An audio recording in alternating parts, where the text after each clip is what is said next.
Hello mga auntie, for today's video at dahil nga taglamig na dito sa Kingdom of Saudi Arabia, kaya naman kailangan na nating maglakad-lakad. Pero bago yan mga auntie ay hindi ko nga alam na dito nga kami sa park pupunta at ginising nga lang ako ng lolo nyo. Sabi niya lalabas daw kami pero hindi ko alam kung saan kami pupunta. Ayun pala, dito nga imimit pala niya ang kanyang kaibigan. Kaya naman, sinamantala ko na nga mga auntie. At dahil nga sabi ko mga auntie ay taglamig na nga dito sa Kingdom of Saudi Arabia. Kaya naman, kailangan na natin gumalaw-galaw. At akala ko malayo nga yung pupuntahan namin mga auntie. Ayun pala, malapit lang din pala dito sa amin. At dito nga pala kami napadpad sa Al Rauda Park mga auntie. Oo mga auntie, may kapehan nga dito. Kahit anong nationality nga dito mga auntie ay pwedeng tumambay. Dahil dito, malawak at marami nga silang upuan at mga table.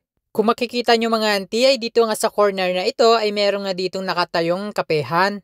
At kung makikita nyo o mapapansin nyo ay maraming ang tao dito. Kasi nga, dahil taglamig na ngayon mga auntie, kaya naman uso na ngayon ang mga kape at mga tsaa. Kaya naman, dito nila gustong tumambay at magtsikahan. At kung ang bet mo naman ay maglakad-lakad o mag-jogging, ay pwedeng-pwede ka dito mga auntie. Dahil kahit isang ikot mo lang dito sa park na to mga auntie ay sulit na sulit na.